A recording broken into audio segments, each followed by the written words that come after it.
मध्य प्रदेश प्राचीन काल से ही इतिहास का गढ़ रहा है, जहाँ कई वीर शासकों ने जन्म लिया और अपनी रियासतों को बखूबी संभाला।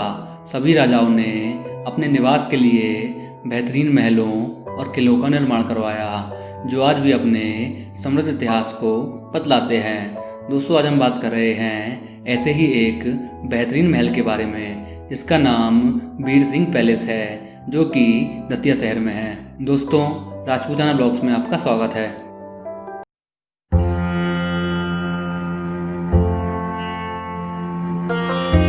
वीर सिंह पैलेस को दतिया फोर्ट के नाम से भी जाना जाता है। दतिया के इस महल का निर्माण बहुत ही खास मौके पर करवाया गया था। इस ऐतिहासिक महल को विशेष रूप से राजा वीर सिंह जूदेव द्वारा मुगल सम्राट जहांगीर के स्वागत के लिए बनाया गया था।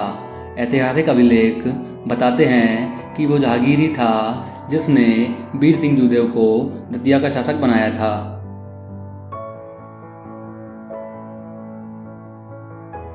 आज के समय में जहां सिर्फ मतलब की दोस्ती देखने को मिलती है, वहीं ये ऐतिहासिक इमारत दोस्ती की मिसाल बनकर आज भी मजबूती से खड़ी है।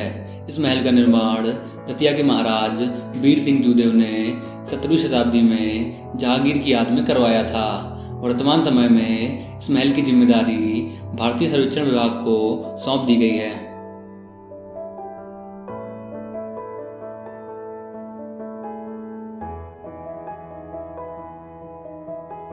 कहने को दतिया बहुत छोटी जगह है, लेकिन यहाँ का मशहूर ऐतिहासिक किला देसी और विदेशी पर्यटकों को अपनी ओर खींचता है।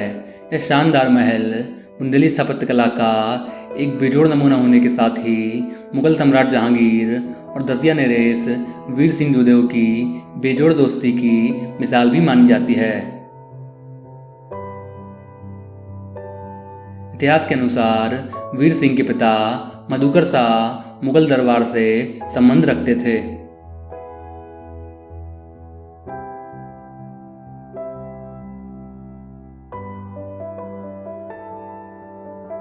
इलाहाबाद में वीर सिंह जूदेव और मुगल सम्राट जहांगीर की पहली मुलाकात हुई और उन्होंने जहांगीर को गद्दी दिलवाने के मकसद से अबुल फजल की हत्या करने की गहरी साजिश रची। वीर सिंह ने जहांगीर के साथ आगे भी गहरी दोस्ती निभाई। जहांगीर गद्दी मिलने के बाद सुरक्षित रह सकें, इसके लिए उन्होंने सतकंडा महल का निर्माण कराया। लेकिन जहांगीर एक बार भी इस महल में ठहरने नहीं आए और यह किला दोस्ती की निशानी बनकर रह गया।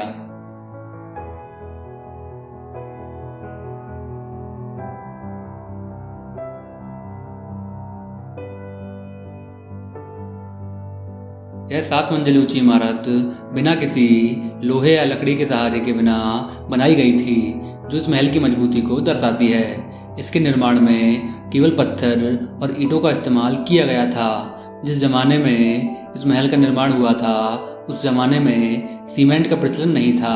तब के समय में महलों और इमारतों को बनाने के लिए गुड़, दाल और तेलों का इस्तेमाल किया जाता था, और ऐसा ही कुछ इस महल के निर्माण में भी किया गया था।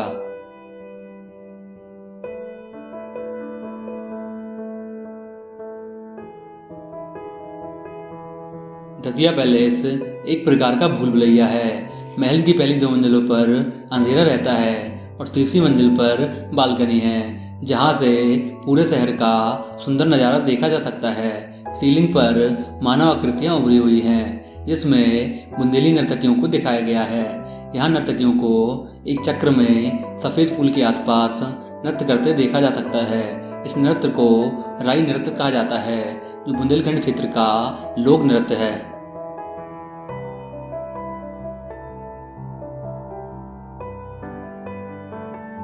जब आप 4थी मंजिल पर जाएंगे तो यहाँ का फर्श प्राचीन भारतीय खेल चौपड़ से मिलता जुलता दिखाई देगा। पैलेस के 5वीं मंजिल पर सिर्फ एक कमरा है। आंतरिक दीवारों पर भित्ति चित्र बने हुए हैं, जो बुंदेलखंडी वास्तुकला का उत्कृष्ट नमूना है। सुंदर प्रवेश द्वार, विशाल आंगन, सुंदर खिड़कियाँ, शहर के शानदार दृश्य और दीवारों पर टंगी कई सारी पेंटिंग दतिया पैलेस के अंदर के कुछ अविश्वसनीय आकर्षण हैं।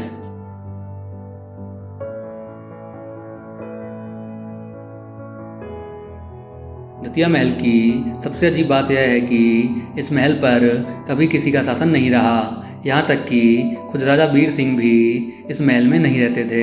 दतिया पैलेस में लगभग 440 कमरे और कई सारे आंगन हैं। इस इमारत को पूरा बनकर तैयार होने में 9 साल का समय लगा था।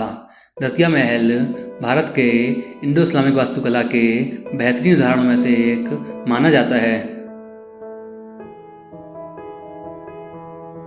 अगर आपको हमारा ये वीडियो अच्छा लगा हो तो लाइक, कमेंट और शेयर करें। और अगर आपने हमारा चैनल अभी तक सब्सक्राइब नहीं किया है तो प्लीज़ सब्सक्राइब करें और आने वाली वीडियोस को सबसे पहले देखने के लिए बेल आइकन को प्रेस करें।